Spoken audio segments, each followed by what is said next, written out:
بے دھڑک کرتے ہیں اور حقیقی معنی مراد نہیں لیتے، بس حیرت اور تعجب کے لیے استعمال ہوتا ہے. اور اللہ کے رسول صلی اللہ علیہ وسلم سے متعدد احادیث کے اندر یہ ثابت ہے. اللہ کے رسول صلی اللہ علیہ وسلم نے ویل کا لفظ حیرت اور تعجب کے لیے استعمال کیا ہے، حقیقی معنی کے لیے نہیں، ہلاکت اور بربادی یا جہنم میں جانے کی بددعا کے طور پر نہیں. پہلے جو دو معانی ہے اس حدیث کے اندر وہ مراد نہیں ہو سکتے. کیوں؟ اگر ہم نے ہلاکت اور بربادی کے معنی میں یا جہنم کے لیے بددعا کے معنی میں لفظ وائل کو محمول کیا تو اس کا نتیجہ کیا ہوگا کہ صحابہ اکرام جہنمی قرار پائیں گے، کیونکہ اس وقت جتنے لوگ اسلام قبول کرنے والے تھے سب کے سب اللہ کے رسول کے صحابی ہیں، اور عربوں کے اندر سب سے پہلے کون داخل ہوتے ہیں؟ صحابہ اکرام داخل ہوتے ہیں. تو یہ لازم آئے گا کہ گویا کہ اللہ کے رسول نے اپنے صحابہ کے لیے جہنم کی وعید سنائی ہے. حالانکہ ایک دو جگہوں پر نہیں، بے شمار جگہوں پر شریعت کی طرف سے ان صحابہ کرام کے لیے جنت کی خوشخبری آئی ہوئی ہے، جہنم کی نہیں. لہذا یہ تیسرا معنی جو ہے حیرت اور تعجب کا یہ متعین ہے. من شر قد اقترب، اس شر سے مراد کیا ہے؟ اس شر کی کئی تفسیر محدثین نے کی ہے. ایک جو اسی حدیث کے اندر امام بخاری رحمہ اللہ نے جو حدیث یہاں پر روایت کی ہے اسی میں آیا ہے فتح اليوم من ردم یأجوج و مأجوج مثل هذه، اتنا حصہ یاجوج اور ماجوج کے لیے جو دیوار قائم کی تھی، جیسے کہ اس کا تذکرہ آیا ہے قرآن کریم کے اندر سورۃ الکہف کے آخر میں ذوالقرنین کے قصے میں. تو اللہ کے رسول نے کہا کہ اتنا حصہ، اشارہ کر کے کہا کہ اتنا حصہ آج اس دیوار سے سوراخ ہو چکا. تو شر سے مراد محدثین کی ایک جماعت نے لیا ہے کہ یہاں شر سے مراد یاجوج اور ماجوج کا فتنہ ہے. دوسرا معنی اس کا یہ بیان کیا گیا کہ اس سے مراد عثمان غنی رضی اللہ تعالیٰ عنہ کا قتل ہے. من شر قد اقترب سے اللہ کے رسول تنبیہ کر رہے ہیں عثمان غنی رضی اللہ تعالیٰ عنہ کے قتل کے بارے میں. اور مستدرک حاکم کے اندر روایت آئی ہوئی ہے، اما عائشہ رضی اللہ تعالیٰ عنہ فرماتی ہیں کہ اللہ کے رسول صلی اللہ علیہ وسلم نے اپنی آخری زندگی میں فرمایا کاش کہ میرے پاس ابھی کوئی میرے صحابی ہوتے. تو عائشہ رضی اللہ تعالیٰ نے فرمایا کہ ابو بکر صدیق یعنی والد محترم کو بلاؤں؟ کہا کہ نہیں. پھر کہا کہ عمر فاروق رضی اللہ تعالیٰ عنہ کو بلاؤں؟ کہا کہ نہیں.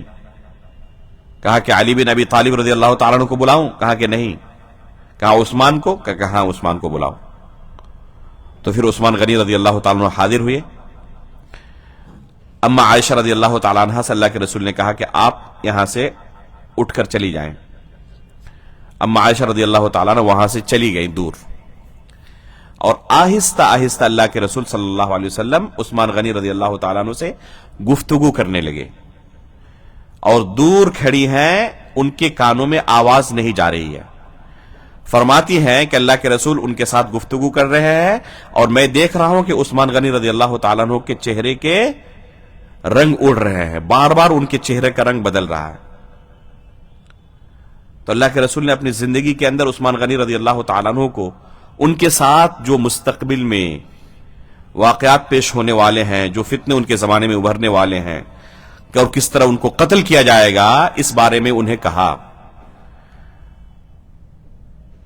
اما عائشہ رضی اللہ تعالیٰ فرماتی ہے کہ جب بلوائیوں نے محاصرہ کر لیا عثمان غنی رضی اللہ تعالیٰ عنہ کا قتل کرنے کے لیے، تو اس وقت عثمان غنی رضی اللہ تعالیٰ عنہ نے لوگوں کے سامنے کہا کہ اگر اللہ کے رسول نے مجھ سے وعدہ نہ لیا ہوتا تو ابھی میں تمہارا مقابلہ کرتا، لیکن اللہ کے رسول سے میں نے وعدہ کیا ہوا ہے اور اس لیے میں صبر کر رہا ہوں جو کچھ میرے ساتھ ہو رہا ہے. تو اما عائشہ رضی اللہ تعالیٰ عنہ فرماتی ہیں کہ جس وقت اللہ کے رسول نے ان کے ساتھ آہستہ آہستہ بات کی تھی، بعد میں ہمیں ادراک ہوا کہ اللہ کے رسول نے ان کے ساتھ وعدہ لیا تھا کہ یہ حالات آپ کی زندگی میں آئیں گے. تو محدثین کی ایک جماعت نے من شر قد اقترب سے یہ فتنہ مراد لیا ہے جو عثمان غنی رضی اللہ تعالیٰ عنہ کے دور خلافت میں ظاہر ہوا اور آخر میں خلیفہ وقت کو انہوں نے شہید کر ڈالا باغیوں نے، ظالموں نے۔ اس کے بعد جو اگلی حدیث ہمارے سامنے ہے، باب ظہور الفتن، شروع میں اس کی طرف اشارہ کیا گیا تھا۔ اللہ کے رسول صلی اللہ علیہ وسلم فرماتے ہیں یتقارب الزمان وینقص العمل، زمانہ قریب ہو جائے گا، وقت بہت تیزی کے ساتھ گزرے گا، اور آج بھی ہمیں ایسا ہی محسوس ہوتا ہے کہ وقت کی رفتار کافی تیز ہو چکی ہے، یہ رفتار بڑھتی رہے گی، اور جب قیامت قریب آئے گی تو انتہائی تیز رفتاری کے ساتھ یہ دن ایام گزرتے رہیں گے۔ وَيَنْقُصُ الْعَمَلِ، عمل کے اندر کافی کمی آ جائے گی، اور یہ واضح طور پر ہم محسوس کر رہے ہیں۔ جیسے نماز کو لے لیں جو کہ اسلام کا رکن ہے، جس کے بارے میں اس زمانے میں، جس زمانے میں اللہ کے رسول نے یہ حدیث بیان کی ہے، کوئی سوچ نہیں سکتا تھا کہ اپنے آپ کو مسلمان کہے اور وہ 5 وقتہ نمازوں کا پابند نہ ہو، جو آج کے زمانے میں ہم دیکھ رہے ہیں۔ اس وقت کوئی سوچ نہیں سکتا تھا۔ جو اعمال وہ انجام دیتے تھے، آج جو لوگ عمل کرتے بھی ہیں پھر بھی ان کے عمل اور آج کے عمل کے اندر موازنہ کرے۔ عمر فاروق رضی اللہ تعالیٰ عنہ، صحیح بخاری کی روایت ہے، فجر کی نماز میں پہلی رکعت میں اکثر و بیشتر سورہ یوسف کو یا سورۃ النحل کو مکمل پڑھ ڈالتے تھے۔ آج ممکن ہے ایک دن بھی اگر ہو جائے تو دوسرے دن امام کو برخاست کر دیا جائے گا، اور لوگ بھی نہیں ملیں گے پیچھے۔ پتا چلا کہ پہلی رکعت کے بعد دوسری رکعت میں امام صاحب اکیلے ہیں، باقی بھاگ چکے ہیں۔ عبداللہ بن عمرو بن عاص رضی اللہ تعالیٰ عنہ کے تعلق سے صحیح روایت موجود ہے، صحیح مسلم کے اندر موجود ہے، اللہ کے رسول نے ان سے پوچھا کیف تختم، قرآن کیسے ختم کرتے ہو؟ تو کہا کل لیلہ، روزانہ رات کو ایک قرآن ختم کر دیتا ہوں۔ کیف تصوم، روزہ کیسے رکھتے ہو؟ کہا کہ روزانہ۔ آج کے زمانے میں کوئی سوچ سکتا ہے؟ پھر اللہ کے رسول نے انہیں مشورہ دیا کہ ایسے ایسے کرو۔ کہنے کا مطلب یہ ہے کہ اس زمانے میں عمل کے بارے میں جو تصور تھا سلف کے یہاں، آج کے زمانے میں شاذ و نادر بھی نہیں ملتا، شاذ و نادر بھی ایسے اعمال نہیں ملتے۔ تو اللہ کے رسول نے کہا وَيَنْقُصُ الْعَمَلِ وَيُلْقَى الشُّحُّ، بخیلی لوگوں کے دلوں کے اندر ڈال دی جائے گی، انتہائی لوگ بخیل ہو جائیں گے، اللہ کے راستے میں خرچ کرنے کے لیے پیسہ نہیں نکلے گا۔ اس زمانے کے ساتھ آج کا موازنہ کریں۔ غزوہ تبوک کے موقع پر اللہ کے رسول نے اعلان کیا، عمر فاروق رضی اللہ تعالیٰ عنہ آدھا مال اللہ کے راستے میں حاضر کر دیے، ابوبکر صدیق رضی اللہ تعالیٰ عنہ نے پورا مال اللہ کے راستے میں دے دیا، عثمان غنی رضی اللہ تعالیٰ عنہ 1000 دینار لے کر آئے۔ 1000 دینار مطلب، دینار سونے کے سکے کو کہتے ہیں۔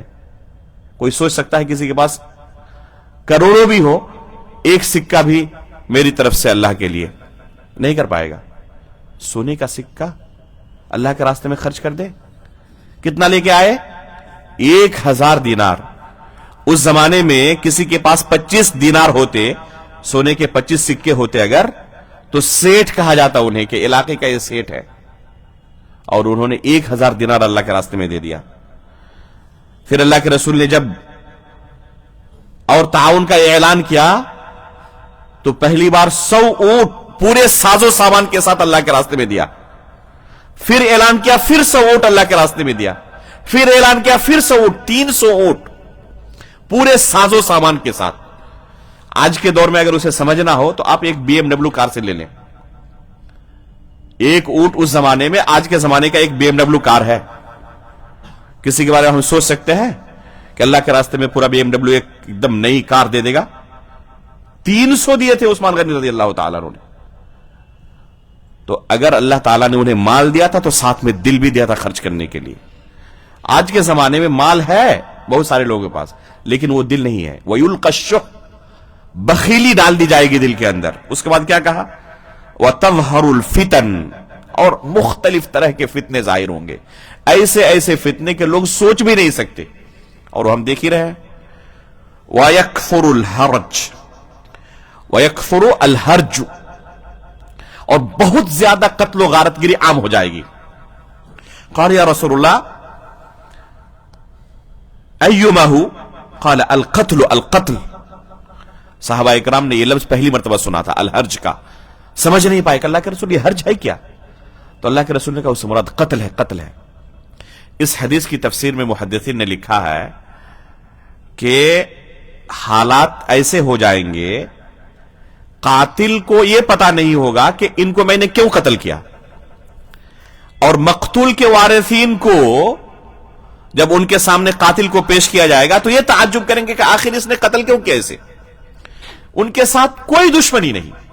عموماً لوگ کس لیے کسی کا قتل کرتے ہیں؟ کسی کے ساتھ کوئی دشمنی ہونا تب نا، پہلے سے جان پہچان ہو، جھگڑا ہو، دشمنی ہو، تب قتل کی نوبت آتی ہے. لیکن قرب قیامت حالات ایسے ہو جائیں گے قاتل کیوں سامنے والے کو قتل کر رہا ہے اسے پتا نہیں، اور جن کو قتل کیا گیا جب ان کے سامنے مقتول کا چہرہ آتا ہے اور وہ قبول کرتا ہے کہ ہاں میں نے کیا ہے، تو کہتے ہیں کہ اس بندے کو پہلی مرتبہ دیکھ رہا ہوں، اسے پہچانتا بھی نہیں وہ.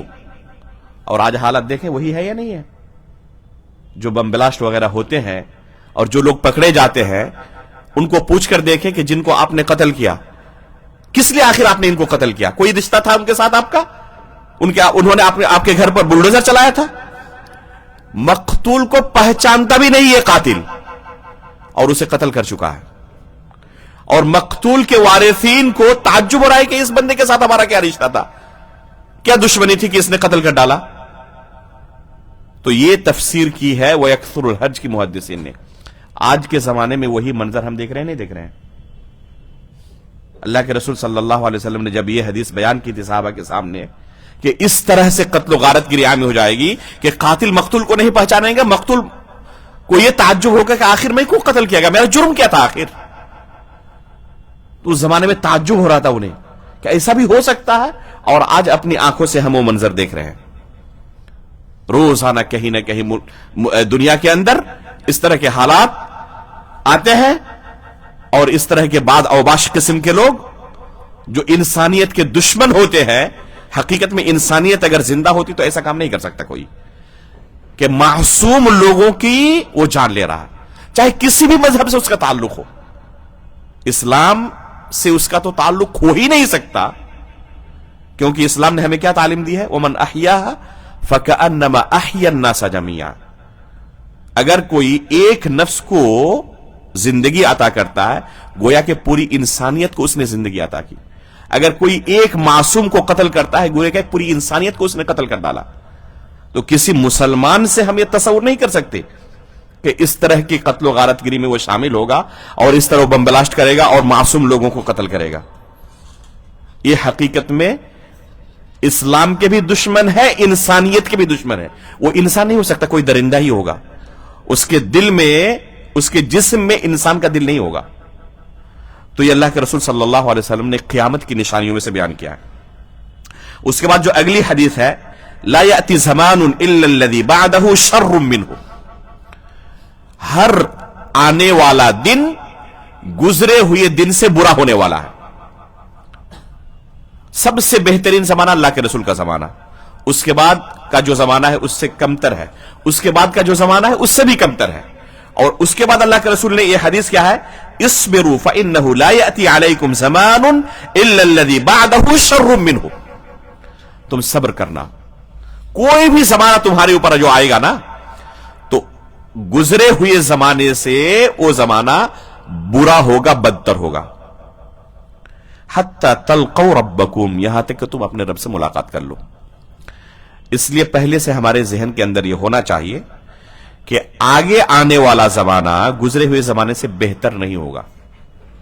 اسی طریقے سے ہمیں زندگی گزارنی پڑے گی، اور جتنا زیادہ ہماری زندگی کے یہ ایام گزر رہے ہیں اتنے ہی زیادہ فتنوں سے ہم قریب ہو رہے ہیں. لہذا یہ فتنے ختم نہیں ہو سکتے اور نہ کم ہو سکتے ہیں بلکہ اور زیادہ ہوں گے. لہذا تیاری بھی ہمیں اسی طرح زیادہ کرنی ہے تاکہ اپنی حفاظت کر سکیں. اس کے بعد جو باب ہے یہ صحابہ اکرام کے تعلق سے ہے. لا ترجعوا بعدی کفارا یضرب بعضکم رقاب بعض. اس باب کا خلاصہ یہ ہے کہ تم میرے بعد کافر نہ ہو جانا اپنے درمیان ایک دوسرے کا خون بہا کر. یہاں کفر سے مراد ایسا کفر نہیں جس سے ایک انسان اسلام سے خارج ہو جائے، بلکہ اس کفر سے مراد کفرن دون کفرن ہے۔ آپس میں مسلمان اگر ایک دوسرے کے ساتھ قتال کرے، جنگ کرے، تو اس سے اسلام سے خارج نہیں ہوتا۔ البتہ اسے اللہ کے رسول نے کفر کہا ہے تو اس سے اس کی سنگینی بھی اور خطرناکی بھی سمجھ میں آتی ہے کہ کتنا سنگین جرم ہے یہ۔ اس کے بعد والی جو حدیث ہے یا باب ہے، باب تکون فتنة القاعد فیہا خیر من القائم، بیٹھے رہنے والے فتنوں سے وہ ان سے بہتر ہے جو ان فتنوں کے لیے کھڑے ہو چکے ہیں۔ یہ اللہ کے رسول کی حدیث ہے۔ اللہ کے رسول صلی اللہ علیہ وسلم فرماتے ہیں ستکون فتن، قرب قیامت بہت سارے فتنے ظاہر ہوں گے، القاعد فیہا خیر من القائم، جو شخص کھڑا ہوگا اس فتنے کی طرف جانے کے لیے، جو شخص بیٹھا ہوا ہوگا ابھی اس نے کھڑا نہیں ہوا ہے، صرف سوچ رہا ہے اس فتنے کے بارے میں، اور ایک بندہ اس فتنے کی طرف جانے کے لیے کھڑا ہو چکا ہے، تو یہ بیٹھا رہنے والا بندہ اس کھڑے رہنے والے سے افضل ہے۔ اس کے بعد کہتے ہیں والقائم فیہا خیر من الماشی، اور وہ بندہ جو کھڑا ہو چکا ہے فتنے کی طرف جانے کے لیے، اس سے بہتر ہے جو چلنا شروع کر دیا ہے۔ فتنے کی طرف ایک بندہ چلنا شروع کر دیا ہے اور ایک بندہ ابھی صرف کھڑا ہوا ہے، چلنا شروع نہیں کیا ہے، تو یہ اس سے افضل ہے۔ والماشی فیہا خیر من الساعی، اور جو چلنے لگا ہے یہ اس سے بہتر ہے جو دوڑ کر اس فتنے کی طرف جا رہا ہے۔ دو لوگ ہیں، ایک دوڑ کر جا رہا ہے اور چلتے ہوئے جا رہا ہے، تو چلتے ہوئے جانے والا دوڑتے ہوئے جانے والے سے بہتر ہے۔ یہ جو اللہ کے رسول نے مثال دی، ایک عام ذہن بھی اسے اچھی طرح سمجھ لے گا نہیں لے گا؟ کتنے آسان لفظوں میں سمجھایا اللہ کے رسول نے۔ اس کا خلاصہ کیا نکلا؟ فتنوں سے جو جتنا زیادہ دور ہوگا اتنا زیادہ بہتر ہے۔ اسی کو اللہ کے رسول نے ایک دوسری حدیث میں بیان کیا ہے، سنن ابی داؤد کے اندر یہ روایت موجود ہے، ان السعید لمن جنب الفتن۔ شیخ عبد الرزاق البدر حفظہ اللہ نے اس کی انتہائی جامع انداز میں شرح کی ہے۔ یوٹیوب کے اندر صرف آپ لکھیں شرح و حدیث ان السعید لمن جنب الفتن اور استاد محترم کا نام لکھیں عبد الرزاق البدر، یہ فوراً ویڈیو مل جائے گی۔ تقریباً 1 گھنٹے کا درس ہے شیخ کا اس حدیث کی شرح میں، انتہائی جامع درس۔ اس کا خلاصہ کیا ہے کہ ایک انسان جتنا زیادہ فتنوں سے اپنے آپ کو دور رکھ سکتا ہے اس کے حق میں بہتر ہے، جتنا زیادہ قریب ہوگا فتنوں سے اتنا زیادہ اپنے آپ کو ہلاکت اور بربادی میں ڈالنے والا ہے وہ۔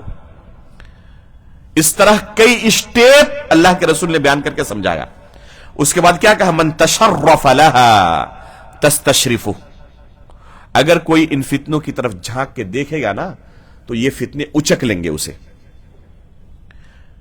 من وجد منها ملجا او معاذا فليعوذ به، اگر ان فتنوں سے اپنے آپ کو بچانے کے لیے کسی کو کوئی ٹھکانہ مل جائے کہ یہاں میں اگر چھپ جاؤں تو شاید ان فتنوں سے اپنے آپ کو بچا لوں گا، تو اسے چاہیے کہ اسے لازم پکڑے۔ تو قیامت کے جیسے ہی وقت قریب ہوگا اس طرح کے فتنے ظاہر ہوں گے۔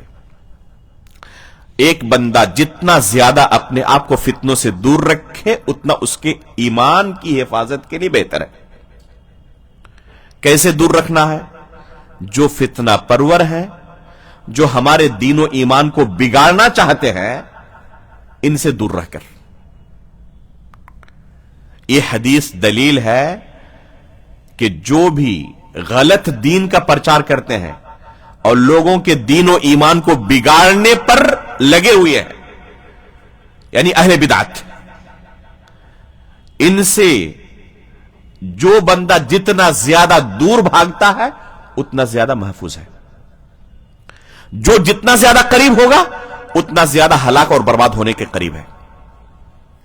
چنانچہ جنہوں نے اللہ کے رسول کی اس نصیحت پر عمل کیا انہوں نے اپنے ایمان کی حفاظت کر لی، اور جنہوں نے اس نصیحت پر عمل نہیں کیا، اس زمانے سے لے کر سلف کے زمانے سے لے کر آج تک 1 2 نہیں 10 20 بلکہ بے شمار مثالیں ہیں کہ جن کو بھی اپنے ایمان پر ذرا ناز ہوا، خوش فہمی ہوئی کہ ہمارا ایمان تو بڑا مضبوط ہے، اگر ہم ان فتنہ پروروں اور ان بدعتیوں سے قریب ہوں گے اور ان کو سننے کی کوشش کریں گے، ان کے ساتھ اٹھیں گے بیٹھیں گے، تو تھوڑے ہم ان سے متاثر ہو جائیں گے.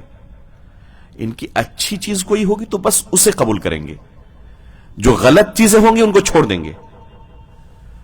مجھے نہیں لگتا کہ اس سے بڑا کوئی جھوٹ ہوگا. آج تک کسی کو آپ نے پایا ہے جو یہ دعویٰ کرتے ہیں کہ ہم اچھی چیزوں کو لیتے ہیں ان بدعتیوں سے اور بری چیزوں کو چھوڑ دیتے ہیں؟ ان سے کہیے کہ ذرا بیٹھیں، بس ہمیں ان کے بارے میں 10 موٹی موٹی چیزیں بیان کر دیں جو آپ کو بہت بری لگی اور آپ نے چھوڑ دیا ہے. ایک بیان نہیں کر پائے گا وہ. یہ صرف لوگوں کو تسلی دینے کے الفاظ ہوتے ہیں، ان کی تمام باتوں کو قبول کیے ہوئے ہوتے ہیں، اور کوئی بھی بات ان کے تعلق سے آپ بتائیں کہ یہ ان کی بری چیز ہے، ان کی بری چیز ہے، اس کا وہ دفاع کرتے ہوئے نظر آئیں گے آپ کو. کبھی بھی کسی چیز کو نہیں چھوڑتے، ہر چیز کو قبول کیے ہوئے ہوتے ہیں. تو یہ اللہ کے رسول صلی اللہ علیہ وسلم کی واضح نصیحت ہے کہ اگر دین و ایمان کی حفاظت چاہتے ہیں تو ان فتنوں سے دور رہے اپنے آپ کو. اگر اس فتنوں سے اپنے آپ کو کسی نے دور کر لیا تو محفوظ رہے گا. دوسرا ہے قتل و غارت گری کا زمانہ. جب دو لوگ آپس میں بھیڑ جائیں، دونوں مسلمان ہوں، تو کسی بھی طرف آپ جائیں اپنے ہی مسلمان بھائیوں کا خون بہائیں گے. آپ کے ہاتھوں سے آپ کے مسلمان بھائیوں کا خون بہے گا. ایسی صورت میں جتنا زیادہ ایک انسان ان فتنوں سے اپنے آپ کو دور رکھے، اس کے دین و ایمان کے لیے بہتر ہے. آگے ایک باب ہے التعرب فی الفتنہ. بس اس دونوں باب کا تعلق بیان کر کے اس درس کو ہم یہاں ختم کریں گے، اور تقریباً آدھا حصہ ہم پڑھ سکے، آدھا حصہ باقی رہ گیا. وقت بھی تقریباً ختم ہونے جا رہا ہے، تو انشاءاللہ اگر اللہ تعالیٰ نے کبھی موقع دیا تو باقی آدھا حصہ بھی آپ کے سامنے پڑھ کر اسے مکمل کرنے کی ہم کوشش کریں گے، اور اللہ تعالیٰ توفیق دینے والا ہے. بہت انتہائی اہم کتاب ہے یہ، اور جو ہم نے خلاصہ کیا تھا یہ کم از کم لوگوں کے ذہن میں آ جانا چاہیے. یہ انتہائی اہم باب ہے اور انتہائی اہم رہنمائی اللہ کے رسول کی طرف سے. بس ان دونوں بابوں کا تعلق بیان کر کے اگلا جو باب ہے یہ التعرب فی الفتنہ، صحیح بخاری کے اندر جو مفصل ہے کہ فتنے کے زمانے میں گوشہ نشینی اختیار کر لینا اور معاشرے سے کٹ جانا، لوگوں کے ساتھ اٹھنا بیٹھنا نہیں، اس کا کیا حکم ہے؟ اصل ہے کہ اسلام نے رہبانیت سے منع کیا ہے. لا رہبانیت فی الاسلام، واضح اللہ کے رسول کی حدیث ہے. رہبانیت ابتدعوها ما كتبناها علیہم. اللہ تعالیٰ نے فرمایا کہ یہ رہبانیت جو لوگوں نے اپنے اوپر فرض کر لیا ہے نا، یہ بدعت ہے، ہم نے نہیں کہا تھا اس طرح کہنے. تو اصل ایک انسان کو سماج اور معاشرے کے اندر رہنا ہے اور اپنے ایمان کی حفاظت کرنی ہے، ان فتنوں کا مقابلہ کرنا ہے اور اپنی حفاظت کرنی ہے، گناہوں سے اپنے آپ کو بچانا ہے. اصل یہی ہے. لیکن اگر سماج اور معاشرے میں رہنے کی وجہ سے کسی کو یقینی حالت میں لگنے لگے کہ اگر میں معاشرے کے اندر رہا، لوگوں کے ساتھ گھل مل کر رہا تو فتنے کا شکار ہو جاؤں گا، دونوں اپنے ہی لوگ ہیں، یہ بھی اپنے رشتہ دار، یہ بھی اپنے رشتہ دار، اور دونوں کے درمیان خوریز لڑائی شروع ہو چکی، اگر میں رہا یہاں پر موجود تو یہ دونوں میں سے کسی نہ کسی کی طرف سے مجھے لڑنا پڑے گا. یہ اپنی طرف کھینچ رہے ہیں، یہ اپنی طرف کھینچ رہے ہیں، اور میں نیوٹرل نہیں رہ سکتا، اکیلا نہیں رہ سکتا یہاں پہ. اگر رہا تو یا تو اس کا ساتھ دینا پڑے گا، اس کا ساتھ دینا پڑے گا، اور چاہے کسی کا بھی ساتھ دو، نتیجہ کیا ہوگا؟ اپنے ہاتھ سے اپنے ہی مسلمان بھائی کا خون کرنا، معصوم شخص کا خون کرنا، اس کی جان لینا، جو کہ کسی بھی صورت میں جائز نہیں.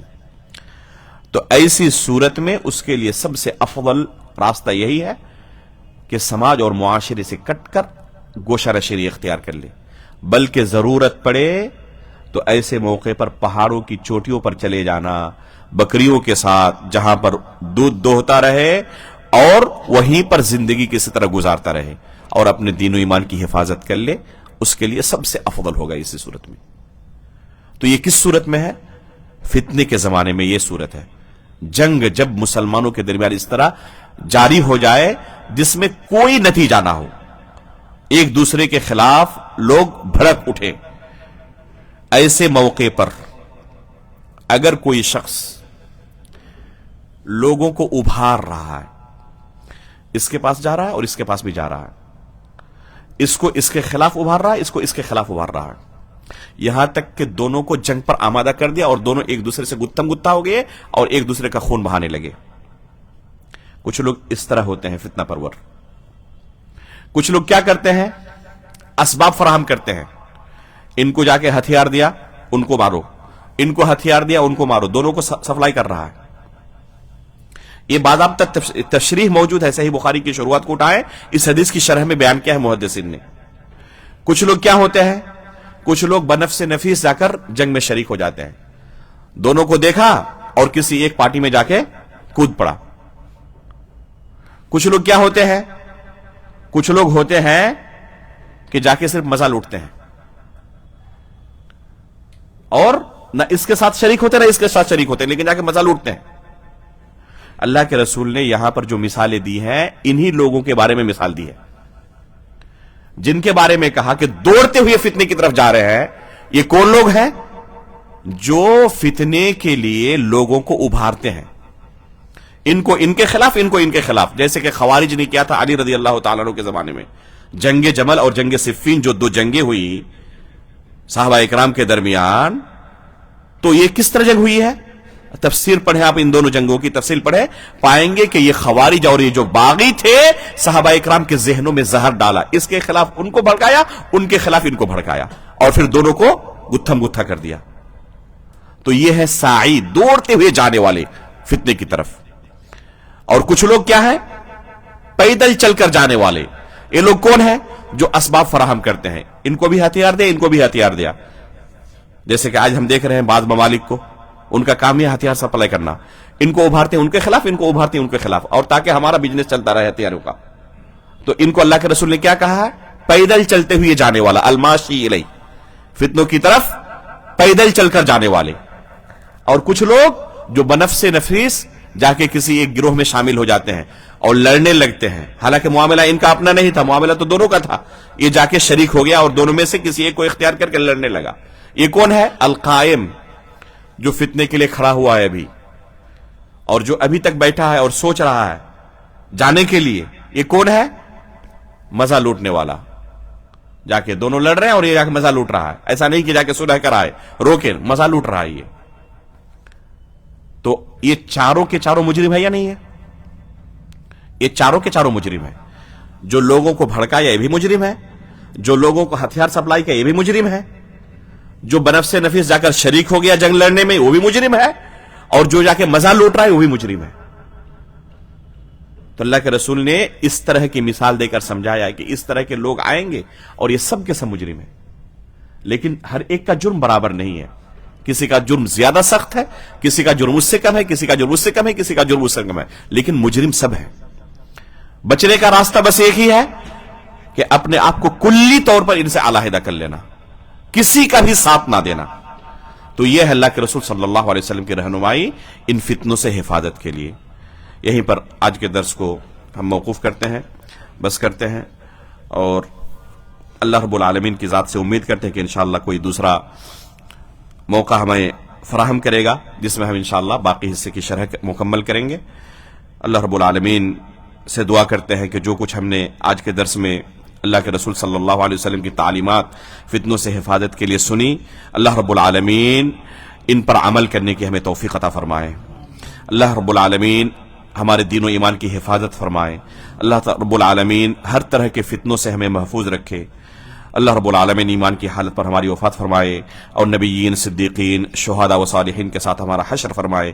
آمین. تقبل رب العالمین. وصلی اللہ علی نبینا محمد. سبحانک اللہم و بحمدک، اشہد ان لا الہ الا انت، استغفرک و اتوب الیک.